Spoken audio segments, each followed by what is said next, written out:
you go, and they'll just follow your link. Oh, lovely. We good? Ready? Sure. Hello, everyone. Hello, everyone. My name is Scott Sewell. I am the treasurer of the Tenacity chapter here on campus, and I'm here to introduce Dr. Murdock for his class today.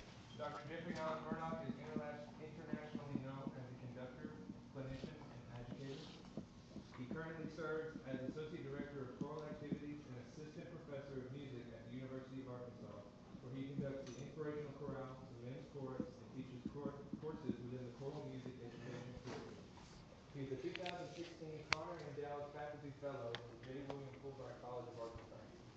Dr. Murdock's research interests include cultural hegemony, it's a new word for me, I'm sorry, in choral music education, social justice in music education, culturally responsive pedagogy in music education, and music in urban schools. He has presented at the National Research Conference for the National Association for Music Education, as well as the World Conference of the International Society for Music Education, Glasgow, UK. Dr. Murdock is also a frequent research presenter at local and regional conferences of the American Choral Directors Association, where he serves on the National Committee for Diversity Initiatives and is chair of student activities for the state of Arkansas.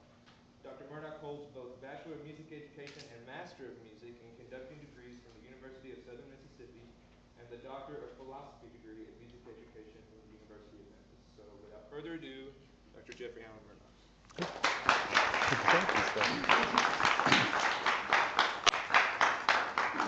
Hi there. I'm trying to get used to all this technology, so bear with me. Before we get started, I have a little bell work for you, so I'm treating this like a classroom setting. So take a moment and write down 3 questions that you have regarding diversity in the music classroom or culturally responsive pedagogy. If you don't even know what the heck that is, then say, what the heck is culturally responsive pedagogy?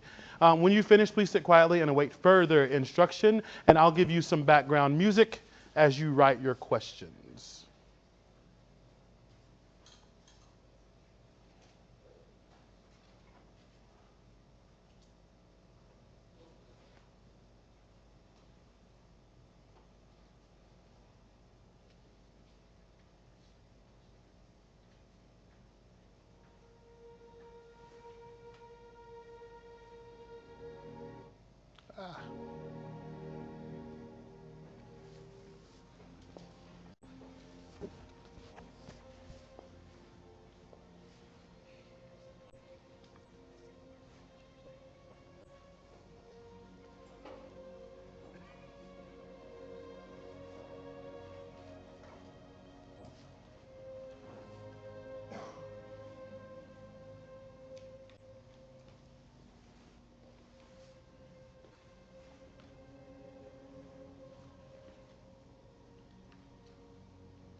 Once you have a question or two written down, if you'll look up, I'll know that you're done and we can move forward.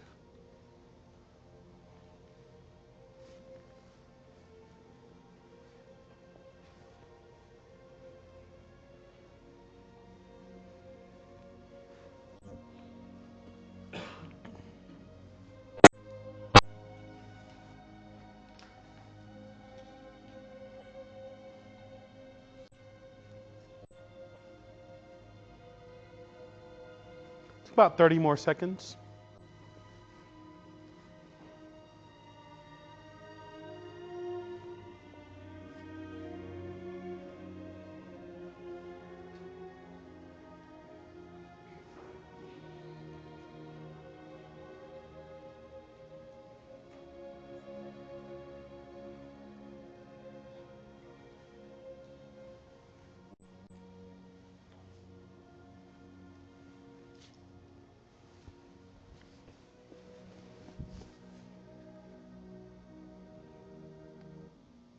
As beautiful as Barbara is, we're going to keep going. All right, so we're going to start with an activity. If you would, everyone stand up, and I would like for you to make a line across the room. We probably have to make 2 lines, but like a straight line here, facing the front. So don't everyone move at once. If we need to clear some of these chairs out, we can do that so that we can have a little bit more space across. If you've taken a music education course from me at any point in time, you may have seen a variation of this presentation.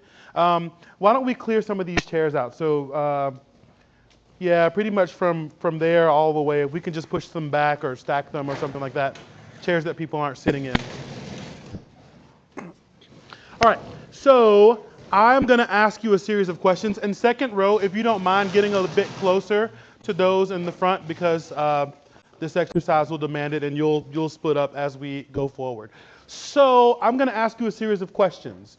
And if you feel comfortable answering the questions, then feel free to do that. I'll ask you to move forward based on your answer to a particular question, or move backward based on your answer to a particular question. If you feel uncomfortable moving forward or backward based on the nature of the question, then feel free to stay where you are. If at any point during this exercise you feel uncomfortable yourself, then you don't want to participate anymore, then it's fine for you to step out or to stop participating or whatever. Hopefully it won't be too invasive. Okay?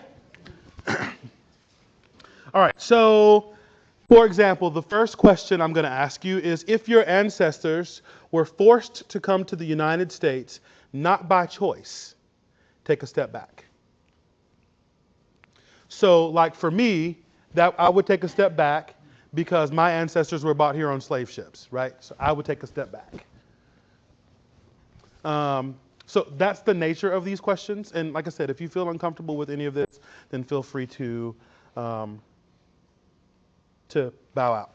All right, if your primary ethnic identity is American, take one step forward. If you were ever called names because of your race, class, ethnicity, gender, or sexual orientation, take a step back. If there were people of color who worked in your household as servants, gardeners, etc., take one step forward. If you were ever ashamed or embarrassed of your clothes, house, car, etc., take one step back. If your parents were professionals, i.e. doctors, lawyers, etc., take one step forward. If you were raised in an area where there was prostitution, drug activity, gang activity, etc., take one step back. If you ever tried to change your appearance, mannerisms, or behavior to avoid being judged or ridiculed, take one step back. If you studied the culture of your ancestors in elementary school, take one step forward. If you went to school speaking a language other than English, take one step back. If there were more than 50 books in your house when you grew up, take one step forward. If you ever had to skip a meal or were hungry because there was not enough money to buy food when you were growing up, take one step back. If you were ever taken to art galleries or plays by your parents, take one step forward. If one of your parents was unemployed or laid off, not by choice, as you were growing up, take one step back. If you ever attended private school or summer camp, take one step forward. If your family ever had to move because they could not afford the rent, take one step back. If you were told that you were beautiful, smart, and capable by your parents, take one step forward. If you were ever discouraged from academics or jobs because of race, class, ethnicity, gender, or sexual orientation, take one step back. If your family owned the house where you grew up, take one step forward. If you saw members of your race, ethnic group, gender, or sexual orientation portrayed on television in degrading roles, take one step back.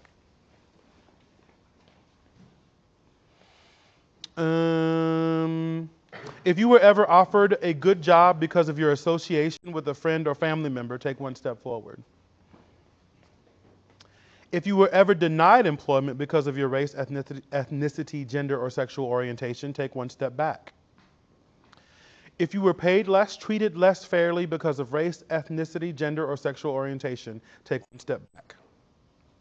If you were ever accused of cheating or lying because of your race, ethnicity, gender, or sexual orientation, take one step back. If you ever inherited money or property, take one step forward. If you had to rely primarily on public transportation, take one step back. If you were ever stopped or questioned by the police because of your race, ethnicity, gender, or sexual orientation, take one step back. If you were ever afraid of violence because of your race, I can't talk today, ethnicity, gender, or sexual orientation, take one step back. If you were generally able to avoid places that were dangerous when you were growing up, take one step forward. If you were ever uncomfortable about a joke related to your race, ethnicity, gender, or sexual orientation, but felt unsafe to confront the situation, take one step back. If you were ever the victim of violence based on your race, ethnicity, gender, or sexual orientation, take one step back. If your parents did not grow up in the United States, take one step back. If your parents told you you could be anything you wanted to be, take one step forward. All right, stay where you are, and look where you are, and look where your neighbors are. Look around the room. See where everybody is.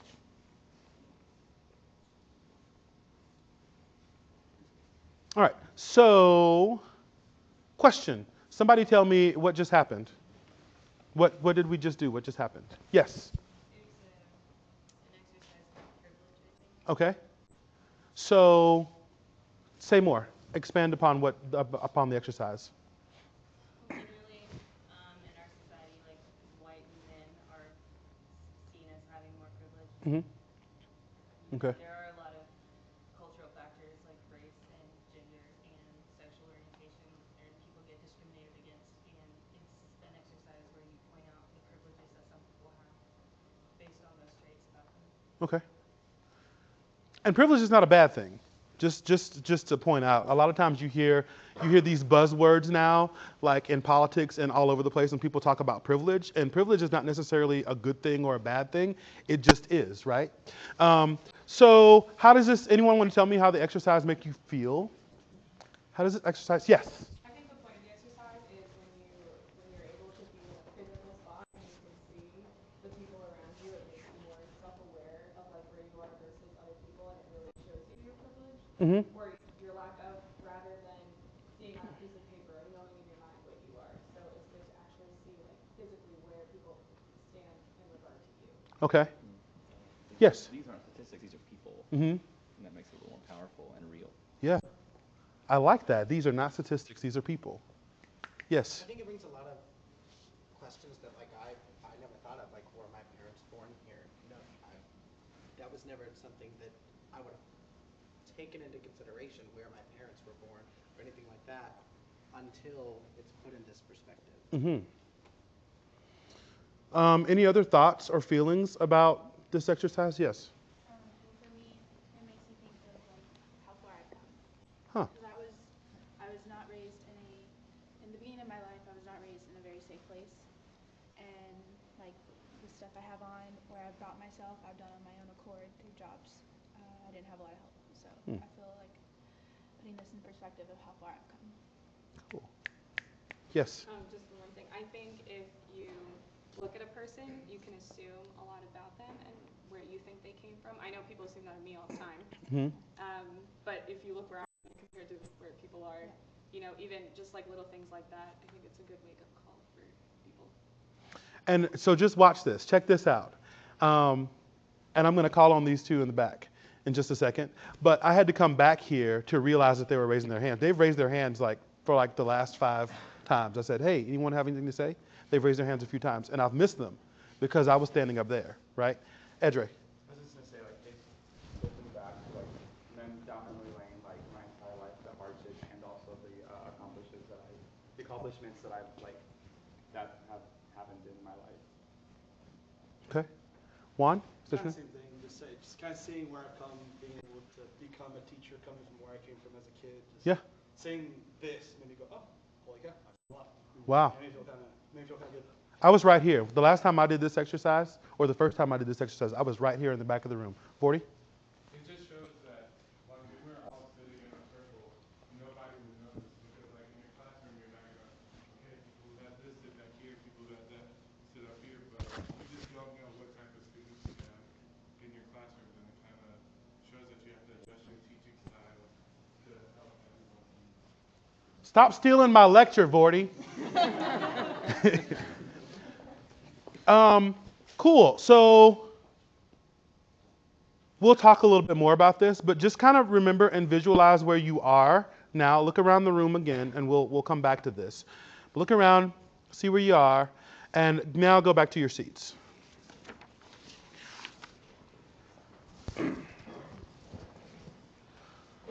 So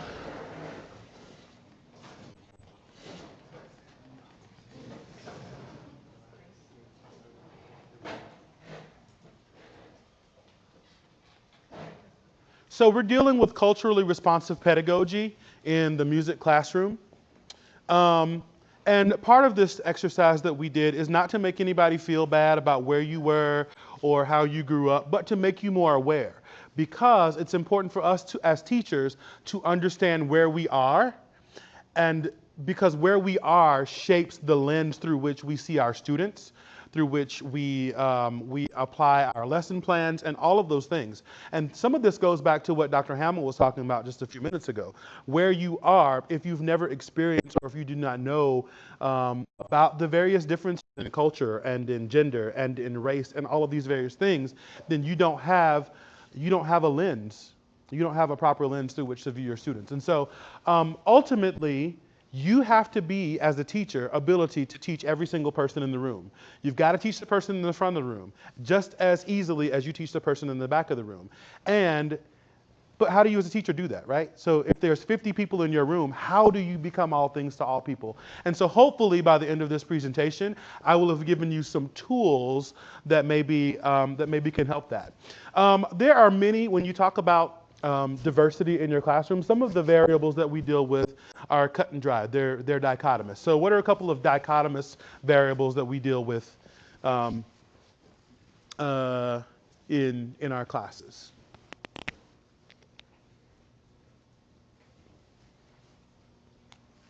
So yes. So a dichotomous variable is like yes or no, male, female. It's either this or this.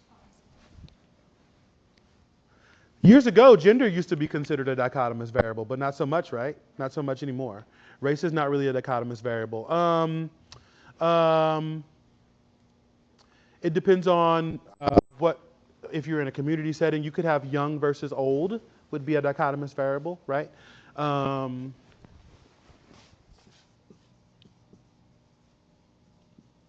If you're talking specifically, so age, if you were to put them in broad categories like that. If you were talking about gender in the very specific sense, and as in like how people were born, then that could technically, I guess, be dichotomous when you talk about male, female. But most of them are fluid and non-dichotomous. So race is a non-dichotomous one, right? Because you have black, you have white, you have Asian, you have Hispanic, you have Marshallese, and various others. I'm going to go ahead and put gender here. Sexual orientation.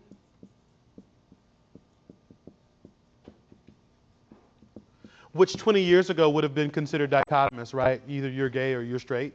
And then it became gay, straight, or bi, and now it's like LGBTQA question mark, right? Um, so, so yeah. So any others? Socioeconomic status. What else? Disabilities or special needs. Disabilities or special needs.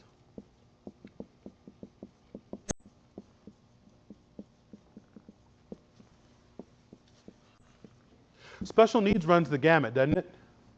When we talk about special needs, oftentimes we talk about IEPs and 504s and all that stuff. We typically talk about people like students who have some sort of disability or are have some sort of debilitating special needs. But the special needs also includes your students who are gifted and talented. Yeah. What else? Any more? All right.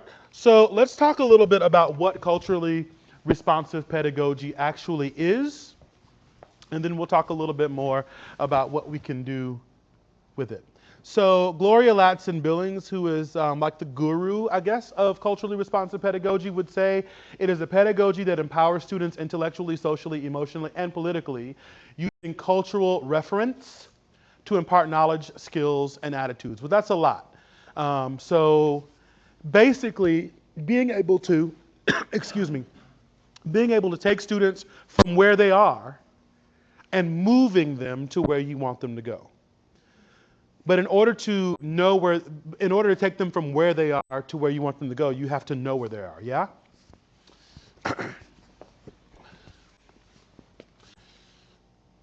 So again, you're building a bridge between the students' home lives and their school lives, between their culture and what they do in the classroom, between what they know and what you want them to know. So again, building on this previous knowledge. It's all about building bridges, right? So very quickly, culturally responsive teachers are socio-culturally conscious. What do you think that means? They're aware. They're aware of the various socioeconomic statuses that exist in the community, of the various cultures that exist in the community. If you live here in Northwest Arkansas, what are some things that you should be cognizant of? Yes. How many people are homeless? Okay. Like how you might have kids who are come from like homes where they're not safe or they only get their meals at school. Okay. Yes.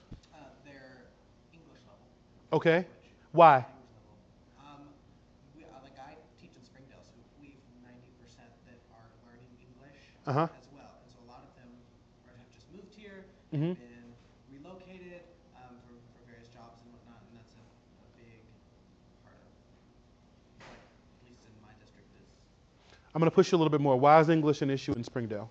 We have mainly Hispanic and Marshallese students. Okay. We have a heavy culture of that. Okay. So if you have a heavy Hispanic and Marshallese population or community, what does that tell you need to do as a teacher? You need to look at their culture. What do they know? What are they Mm-hmm. doing?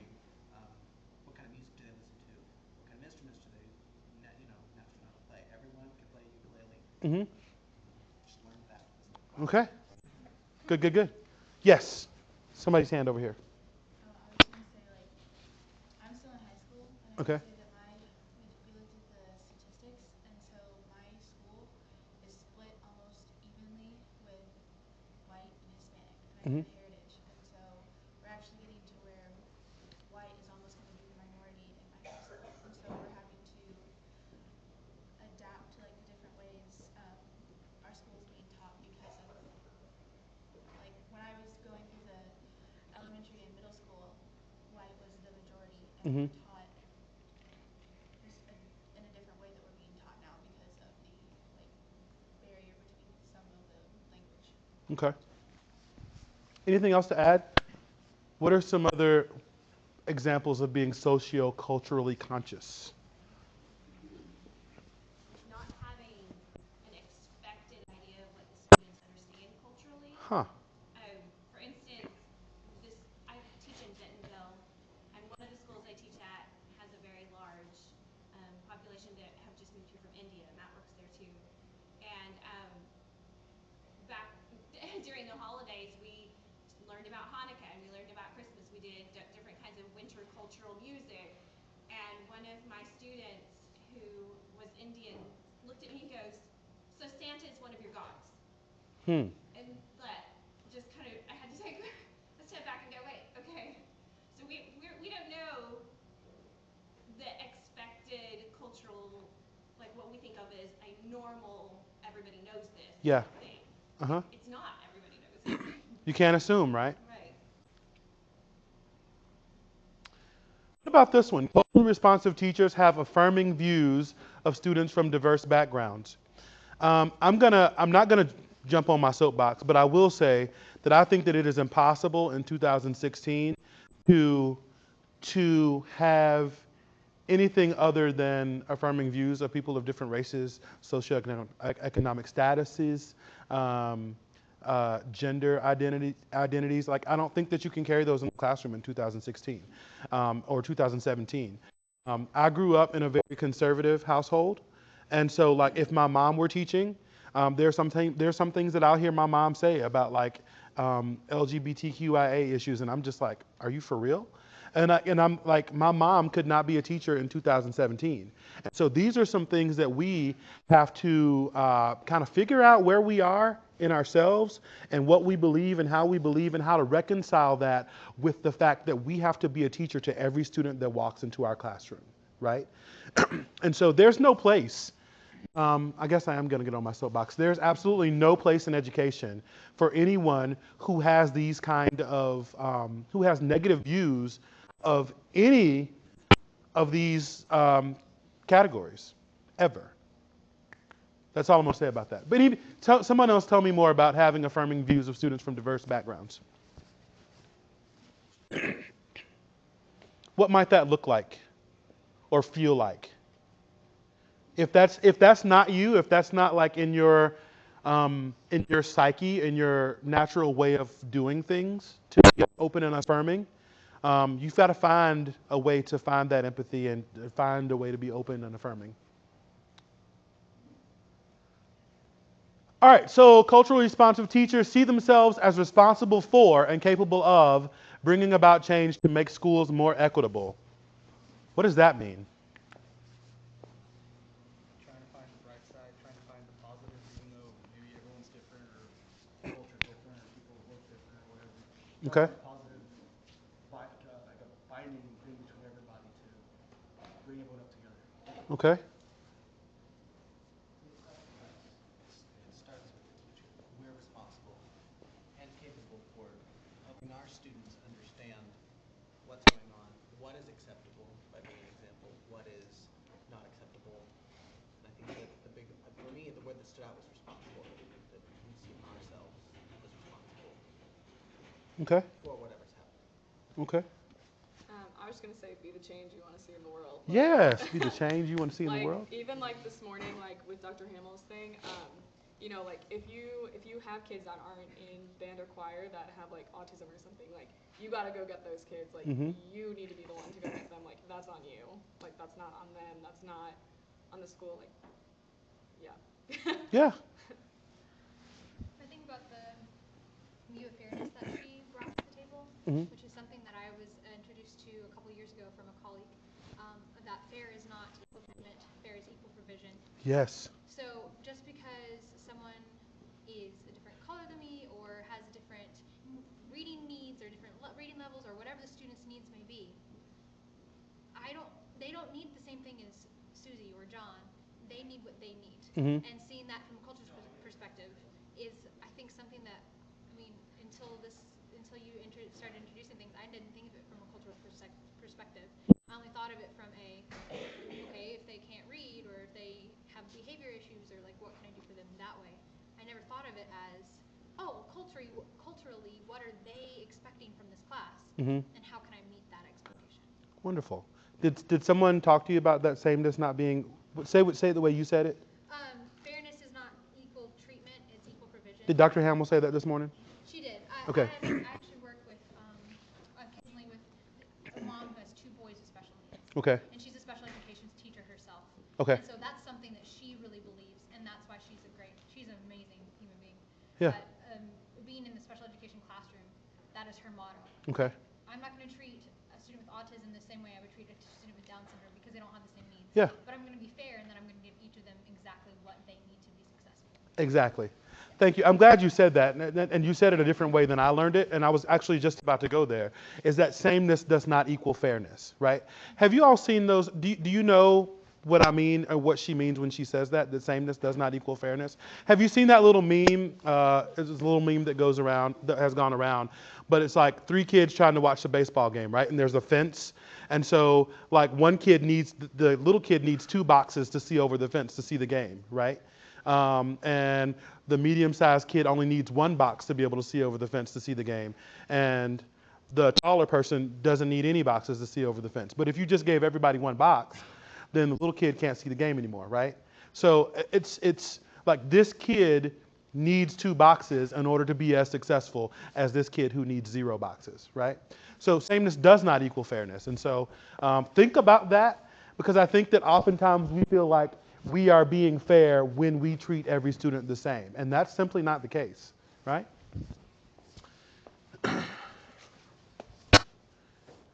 Understand how learners construct knowledge and are capable of promoting knowledge construction. What the heck does that even mean? What do I mean when I talk about constructing knowledge? You know how you're going to teach each individual. Okay. Say more. Talk to me more from the student's perspective. When I talk about how students construct knowledge or how learners construct knowledge. I think how they internalize what you're teaching. Okay. So like, I think the two, like, it would be like how they're internalizing versus how they're like portraying that to you, like what you're teaching. Okay. If I'm right there. Okay. Well, and Dr. Hamill talked a little bit about this earlier today. Edre? Oh, I was just gonna say, like yesterday, Dr. Hamill was, we were discussing how like different students learn different ways, Mm-hmm. such as we have the ABK, the modalities, and also going through just different learning styles. And whenever this point came up, just teachers knowing those different styles and how to apply them to the general classroom, just so the students can actually construct knowledge so they can learn easier and better with their own learning style. Okay. So when we talk about special needs, we talk about size, color, pacing, and modality, right? We talk about those kinds of things. Did Dr. Hamill talk to you a little bit about size, color, pacing, and modality? All right. So you talk about those things. But now, how do you expand that when you talk about, when you start dealing with cultural issues, right? How might there be a difference in knowledge construction for someone who is Marshallese, for example, in Springdale, and someone who is white, born in America, who lives in Bentonville? How might knowledge construction be slightly different? Or is there a difference? I think there would be a difference in what they're relating it to. Ah, okay. So like how they internalize it would be very different, I would think. Okay. Um, So based on our culture, say that again. Say your. so how they internalize Okay. whatever the teacher is teaching, like they would relate it to different things in their life. So I think they would have a different understanding of Okay. it. I kind of said what I said, but So we construct knowledge based on our experiences, right? yeah, I think Give me an example of that. Somebody who hasn't spoken yet. Miss Holly. Well, I teach in Springdale, large Marshallese population, and we had a clinician come in and work with a group of kids, and the analogy the clinician was using is like, like when you go to the mall and hang out with with your friends and da da da da da. Well, our kids don't hang out at the mall. Mm-hmm. Our kids probably don't even go to the mall. Mm. Yeah. And so they were, I mean, that was just one little tiny example. Yeah. That you have to find, you have to know what those kids do Yeah. for entertainment or where they go and what they do. So that Exactly. as simple as that, to relate to them. Exactly. And I grew up as a poor kid. Like I grew up on food stamps. I grew up not being raised by my mom. And, I took music lessons by happenstance because I had like a friend of my family who went to the church saw that I had musical talent and was like, hey, I'll pay for piano lessons for you. And that's like how I ended up taking piano. Otherwise, I would have never had that opportunity. So I grew up poor. So when I moved to Memphis, Tennessee for my first teaching job, it was interesting because, I walk into a room, it's a predominantly black school, 99% black, free and reduced lunch, and I'm like, they hired me to come teach choir. There hadn't been a real choir program there before I got there. And so I'm like, I can do this, they black, I'm black, we can do this. And I grew up kind of similarly, but there were things that even the way that I grew up, that there were privileges that I experienced as a kid growing up. Like I received a scholarship to private school, and so my circles of friends were different. So there were things that even I thought I would be able to relate to the students, and levels upon which I thought I would be able to relate to the students, that I simply wasn't able to. And so these are things you got to take into consideration. Um, so once you understand how learners construct knowledge, or at least attempt to understand how learners construct knowledge, then you as the teacher, as the instructor, have to make yourself capable of promoting said knowledge construction, which is difficult because if you have 12 different people in your room that construct knowledge 12 different ways, then you as a teacher have to figure out how to physically make yourself the teacher of all 12 of those people at any given time in your classroom. They know about the lives of their students and design instruction that builds upon what their students already know while stretching them beyond the familiar. So in my classroom, actually I'll talk a little bit about that later, about what that looked like for me. So why is this important? So while the population of the United States has become more diverse, teachers still remain mostly white, mostly female. It's a statistic that still exists, and we're changing that now. As I look around the room, it's gradually changing, but it will take people to retire and those kinds of things. But for now, the statistic remains. And good teaching cannot be done devoid of relationship. So unless I get to know you, know who you are, know where you've come from, begin to appreciate who you are and where you've come from, then I cannot be an effective teacher for you. And so I think that many times we think that our talent and our skills and the things that we learned in our teacher education programs are the only things that we need to sustain us as teachers. And that could not be farther from the truth. Like I said, I went to Memphis. I was like, I'm a good conductor. I'm a good teacher. I can sing. I can play the piano. And like I said, we look the same, so I have some sort of some sort of leverage, not leverage, but I have a place where I can meet the kids where we have a bond, right? And so I was going to be successful based solely on those things. You cannot walk into a classroom based solely on your skill anymore. You've got to be able to build relationship. So if you don't like to talk to people and you don't like to get to know people, then maybe this is not the profession for you, right? If all you want to do is stand in front of a band and wave your baton and make superior ratings at choral festival and go to band masters and ACDA convention and be great, if that's what you want to do, then maybe this profession isn't for you. Our profession right now, the American Choral Directors Association, is moving toward redefining what excellence looks like, right? So I'm on the National Diversity Panel for ACDA. And so right now, if you go to an ACDA conference and you look at the choirs that perform at the ACDA conference, if you look across the room, the groups are pretty homogenous. And the sound is pretty, you can pretty much predict what an ACDA level choir will sound like. But you're not going to get an ACDA level choir in some pockets of America based solely on some of these things. And I can pick on Rhonda. I'm going to, Miss Holly. Who are you today? I'm going to pick on Miss Holly. She's Rhonda today. So I'm going to pick on her because of, so Rhonda, you've done National ACDA. I have. Yeah, the choir that I took to National ACDA does not look like the choir I teach today. Mm-hmm. And that's in a matter of, that was what, 2003? Mm-hmm. Yeah, that we went to National ACDA.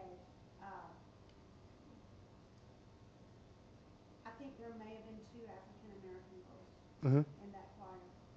There were no Hispanic kids in that choir. Hmm.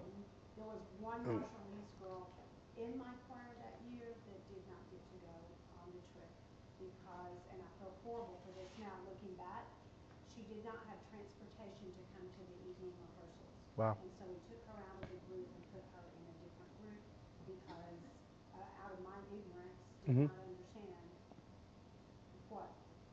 what that was. Mm-hmm. I mean, we had maybe 5 Marshallese kids in the school. You know what I mean? Mm-hmm. So out of ignorance, with my administration, we chose to put her into a different choir that was not going to be traveling to National ACDA. Hmm. I regret that now. Yeah. Looking back. But now my choir is, what would you say? Gosh, we're minority choir. Uh-huh. definitely. Hispanic and Marshallese. My whole tenor section is Marshallese and Hispanic. I don't And and I want to have point any out. tenors in my choir that are not of another ethnicity. Ethnicity. And I want to point out that her choirs are brilliant.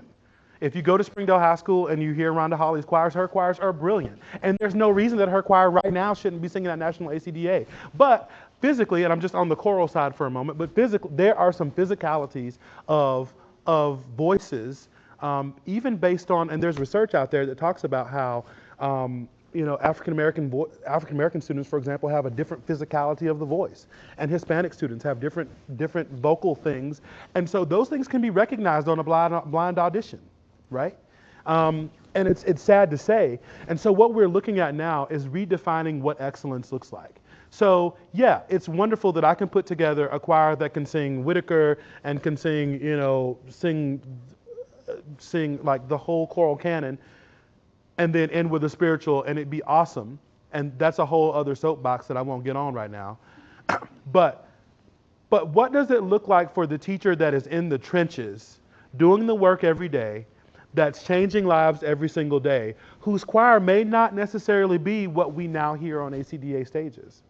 What about Rhonda Holly, who's doing amazing work at Springdale High School, whose choirs are phenomenal? What about Jeff Murdock, whose choirs weren't phenomenal my first few years of school, but those kids' lives were changed, like in awesome and meaningful ways? So is that less excellent than the choirs that are singing at the ACDA, or the bands that are playing at the national conferences and the like? All right, so I've come up with this little acronym, RAIN, in how we can apply culturally responsive pedagogy in meaningful ways in our classroom. And then we're going to do a little exercise. So first of all, you have to research your student population. So if you move to Armpit, Alabama, you need to research the population of Armpit, Alabama. Where do these students come from? What's their socioeconomic status? What kind of homes do these people come from? There is one county in Mississippi that has the highest rate, is the county for the highest rate of teenage pregnancy in the country. And so if I move to that county, and like what are some of the challenges that I have to expect when I get there?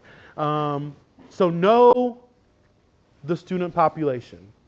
Because while I thought I was going to get out of college and I was going to go teach at Bentonville High School and I was going to have the best choir in the world, right? The chances of you ending up at a place like that, those are great chances, but you're probably not going to land there on your first job, right?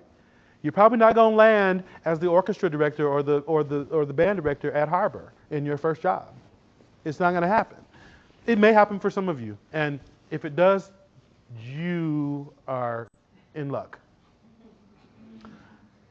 But research your student population, and once you've researched your student population, you must accept your research. So do not take a job at a place if you know that you want to do A, B, C, and D, and you know that based upon your research you cannot do A, B, C, and D in Armpit, Alabama, then Armpit, Alabama ain't for you, right? Maybe you need to go someplace else, because I'm a firm believer that you teach the ensemble that is in front of you, not the ensemble that you wish you had. And so many of us program for ensembles that we wish we had, and we don't set the students up for success, right? So there was no way that I should have gone into my first teaching job in Memphis, Tennessee, trying to teach Eric Whitaker's Sleep to those kids, right? My second year, I tried it. It was a mess. They were awful. And I put so much pressure on them. I pissed them off every day. They hated me. And it just wasn't a win-win situation. And I was trying to set those students up to do something that they just weren't capable of doing at the time, right? So then, after you've accepted your research, you know where you're going, right? Then you have to implement culturally responsive techniques. So what does that look like for me?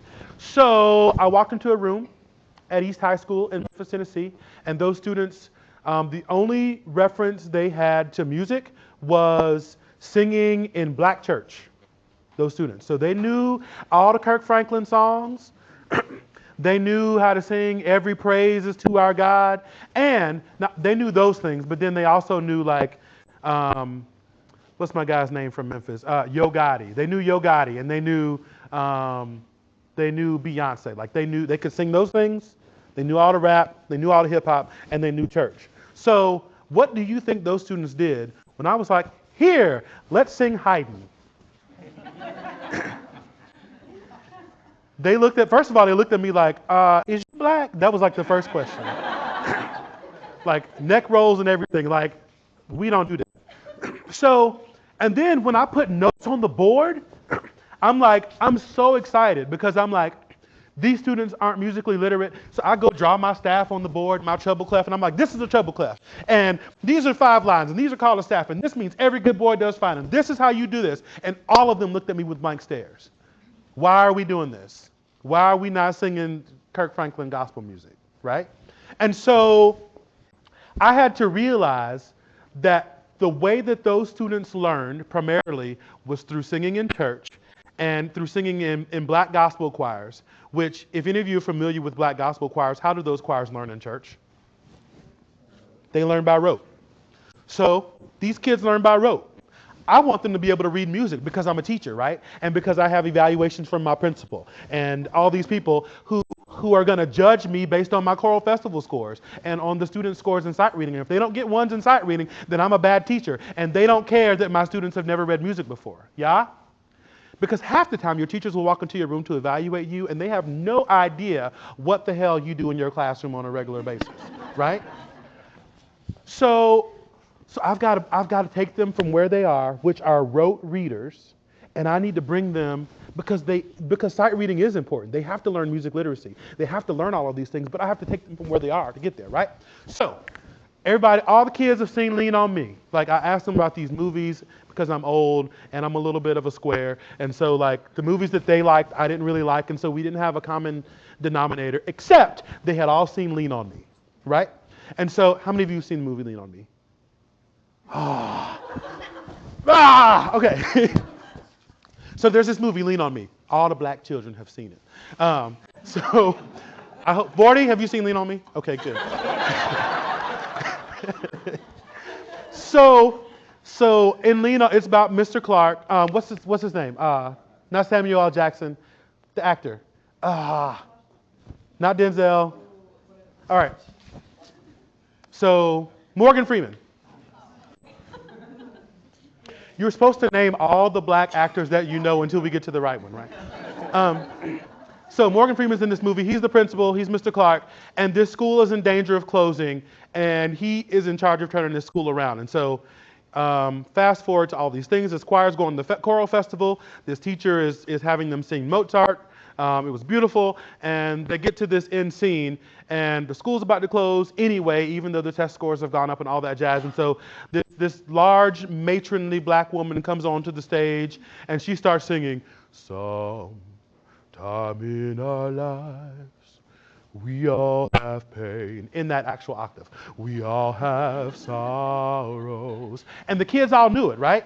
They all knew the words to Lean on Me. They all knew the thing. So they're all singing. I was like, sing. So I'm going to sing it to you. Some, and a new key. Time in our lives, we all have pain. We all have pain. We all have sorrow. We all have sorrow. If you want to do that up the octave or down the octave, feel free to do that. All right? Here we go. Once again, sometime in our life. This is how I would teach it in black church. Ready? And go. Some time in our lives, we all have pain. We all have pain. We all have sorrow. We all have sorrow. Now, they all knew that and they all sang it. And some of them are beating on the desk. They're making beats, right? They're doing all this stuff. And so then I have them sing it again. Sing it again with me. Ready? And go. Some time in our lives, we all have pain. We all have pain. We all have sorrow. Now, the students have no idea what I've just done, right? They have no idea what all these things, some of them probably thought I was like doing gang signs or something, right? So, but I do that, and people are wondering what I'm doing, and so then some of the kids start doing it with me, right? So then, sing it again, and do what I do with my hands. Ready? And go. Some time in our lives, we all have pain. We all have sorrow. We all have sorrow. Good. Now, can you just Can you just hum what you did and do the hand signs that I did with you? Ready and go. Mm, hmm. So when I do that, the students are getting some spatial idea of what the scale looks like, even though they don't know that they're processing that yet. They're getting some sense of solfege, even though they don't know what that is. They're getting some experience with Kerwin hand signs, all based on what the students already know, which is learning how to sing music by rote, right? And so if you know what your student population is, then you can take things like that and move that and build the bridge toward music literacy. So that's just an example in an urban high school in Memphis. It's going to look different at a rural high school. That's a hard word for me to say, rural high school. My second teaching job was at Millington High School, which is a suburb of Memphis. It's up north. The only things that people typically know about Millington are that Justin Timberlake is from there and Al Green lives there, right? But other than that, I taught in the middle of a cornfield, right?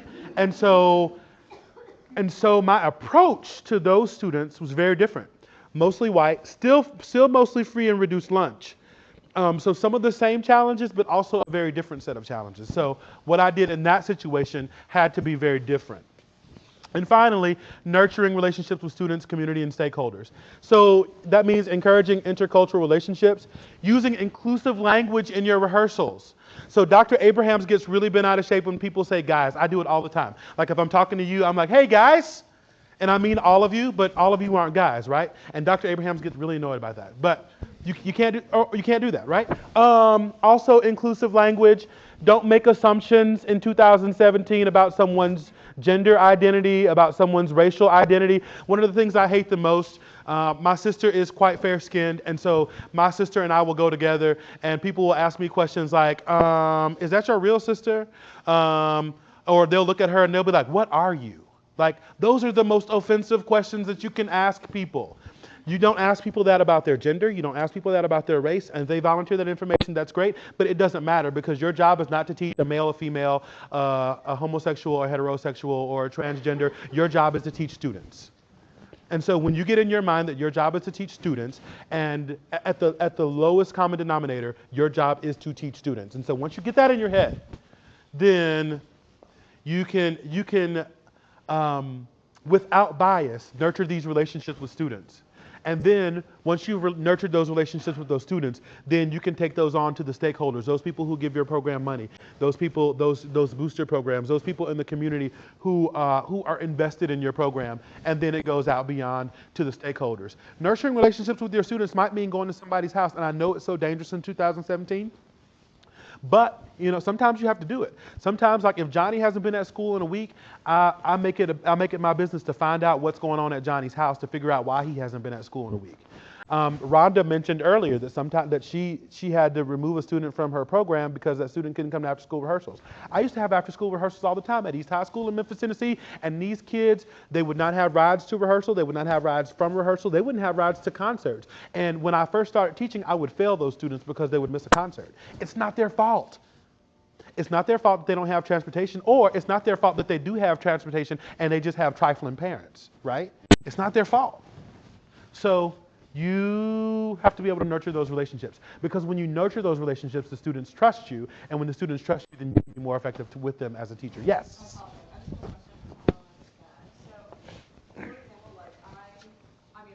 from New York and I came from like a very diverse high school, and now my band directors, I remember like in middle school, like somebody didn't have a ride to some like rehearsal that was like outside of school, like she would literally pick them up like on her way. Mm-hmm. She would just always do that, and she actually got in trouble for doing so. Mm-hmm. So like, what do you do in a situation like that? Don't get yourself in trouble. Keep your job. Which she ended up unfortunately like having to do. Yeah.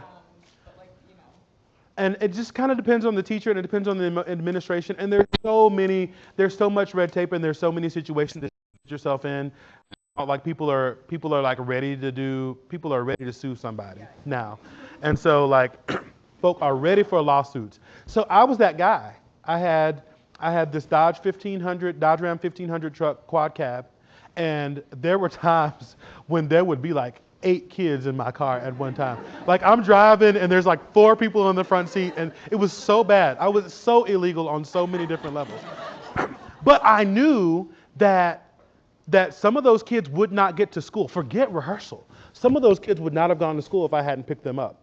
I had one family. The student was a high school student in my choir, and I had built a relationship with that student and with that student's family. So I knew like the mom, and I knew all the brothers and sisters. And so I would pick up the student that was at the school in my choir. And I would also pick up his little sister who was in middle school down the road, and I would drop her off at school, and then I would take this student to school, and then he would be at school the whole day. And I would do that every morning. I would get up extra early so that I could do that. Nowadays, you just kind of have to gauge. It's really not something that I would like picking up kids and taking them to school, especially having like 13 kids in a quad cab truck. Probably not the best idea. But there are ways, meaningful ways that you can make a difference in the lives of your students without being that, without having to do that, and without having to jeopardize your job. You just kind of have to figure out what that looks like in your district and then go with that. All right, I'm being told I have 2 minutes. All right, so last thing, I was going to put you in a group. I was going to put you in groups, but I'm not going to put you in groups. I want all of you, I'm going to give you a number, and with the number that I give you, I want you to answer one of these questions. So Beth is 1, 2, 3, 1, 2, 3, 1, 2, 3, 1, 2, 3, 1, 2, 3, 1, 2, 3, 1, 2, 3, 1, 2, 3, 1, 2, 3, 1, 2, 3, 1, 2, 3, 1, 2, 3. All right, so if you are in group 1, I want you to look at question 1.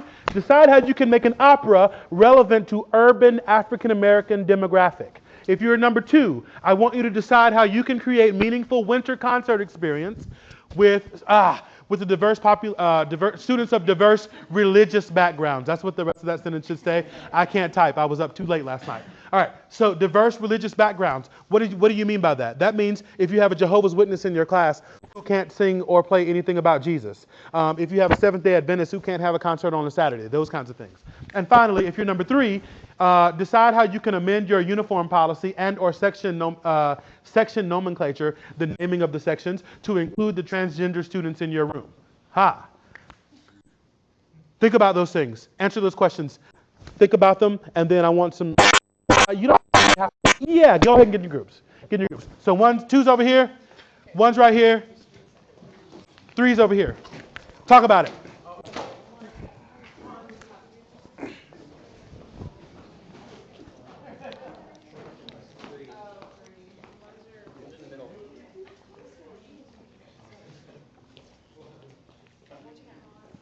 Talk amongst yourselves. There's no talking. I need to hear talking. Go.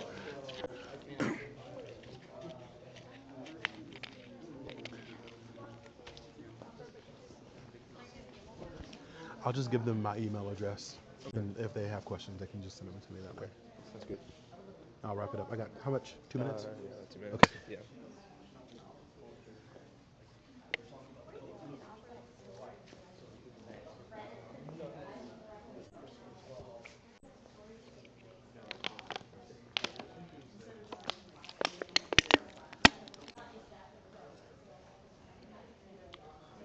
How about taking something like that that's relevant to them Yeah. and then like putting it in Yeah. a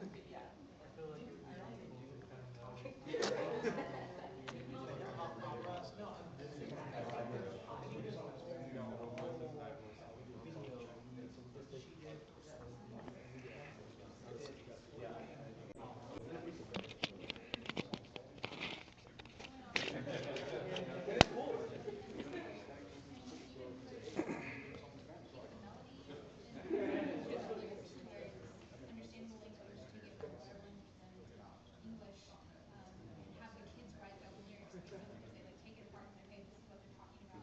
How would you say it if you were talking to your friend? And then have your English classes do that. They go really, they'll pull it apart and yeah, and then you take the melody and like 30 seconds. Some instrumentation is also helpful. Just have some of the students like separate from the rest of the group and just like come up with a new, not new melody, but like a new way to look at the music. Yeah, different ways like body function or something. Yeah.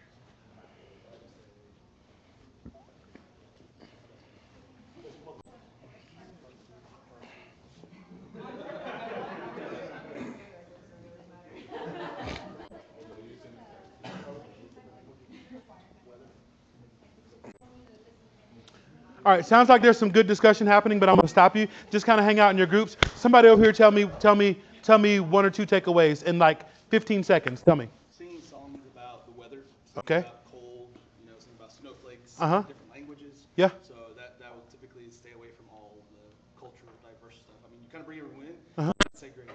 Yes, because winter is winter is winter is winter, right? Cold is cold. Yeah. Tell me something over here. What you got? We talked about taking a story, the libretto of the opera, Mm-hmm. taking the story and making it relevant. So having, telling the kids, all right, what are they talking about in this passage, or what are they trying to say, and then having them put it into their vernacular. So if you were Uh-huh. talking with your friends, how would you say this? So they could keep the melodies the same. They would just say it in a way that they understood, Huh. and changing it to like having body percussion and things, changing choreography to something that they would see on TV or what they would like to see. Huh. Nice. Over here, band or choir, transgender issues. Yes. We put that when you like put in your syllabus like what is concert dress, you can have options, but you don't have to specifically say boys wear tuxes, girls wear black dresses. You can concert black is what you wear, Mm-hmm. and you decide on that from where. And these are your options. These are your Okay. options. What about sections? We also have gender role issues that, like in the band, like, and you guys are probably there's a growing body of research out there that talks about how, when we see a girl in fourth grade and it's time for band, we give them certain instruments because they're girls, and we give guys certain instruments because they're guys. In choir, we make people soprano, altos, tenors, and basses based solely on their gender. But what if you have someone who identifies as male, but whose voice physiology is female?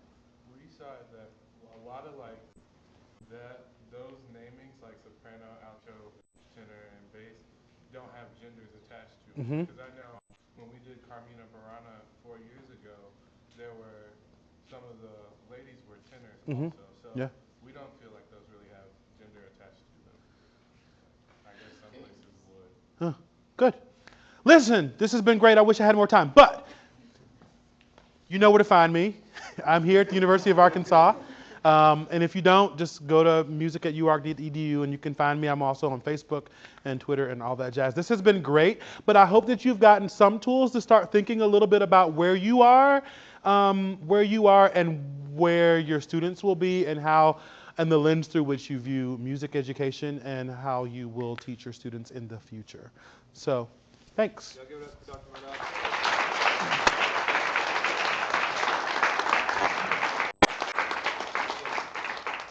We appreciate you. Thank you. Thank for you. doing this. We really appreciate it. Thank you, Scott. Appreciate it. I appreciate it.